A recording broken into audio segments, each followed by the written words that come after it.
really good developmental day for us.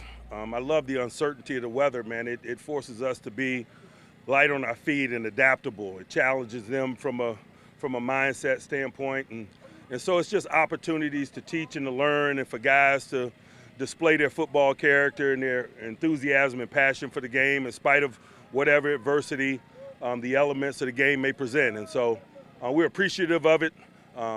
When the weather is less than ideal, man, it's a great opportunity for defenders to ball search. It's a great opportunity for offensive guys to focus on ball security and making routine-like plays routinely. And so there's some coaching points and some things to look at tonight based on what transpired, man. But all in all, days like today are good because they provide that platform to grow. From a health standpoint, not a lot new to talk about. Freiermuth didn't finish the last period or two.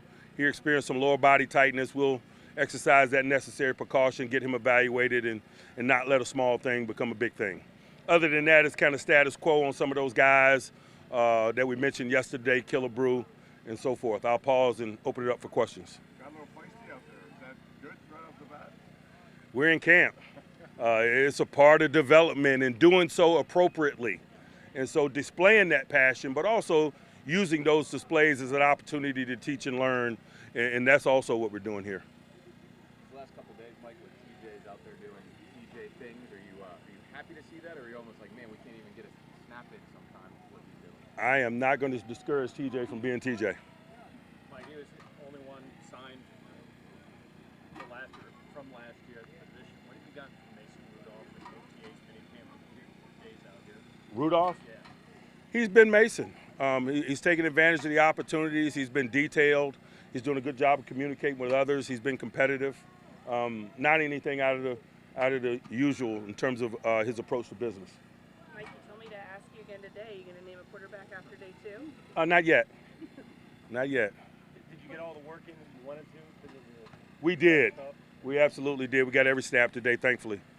What have you seen so far from Pickens and Austin? Pickens and Austin? Yeah. They're doing a really good job, man. They're getting an opportunity to get some reps. There's some mistakes, but that's part of the process. Do they not make the same mistake twice? How do they learn from those mistakes? And when they're less than certain, do they still play at full speed? I think those are certain things that you look for at the wide receiver position, and they're getting an opportunity to learn those lessons and display their skills. Mike, some of the veterans too, Boykin and Miller, looks like they're sensing an opportunity here as well. Absolutely. Anyone else? You said ball security was a focus, and given the weather, there was a couple turnovers.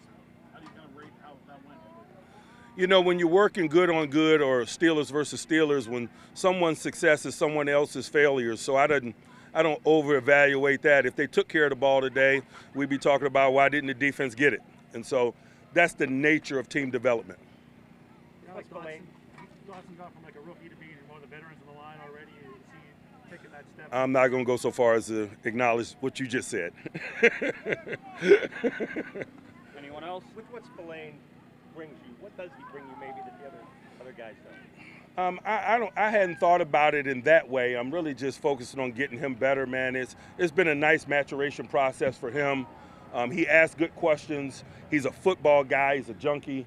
You're starting to see that turn up in his play, and I think that's a reasonable expectation for a guy that has that attention to detail and that passion for the game.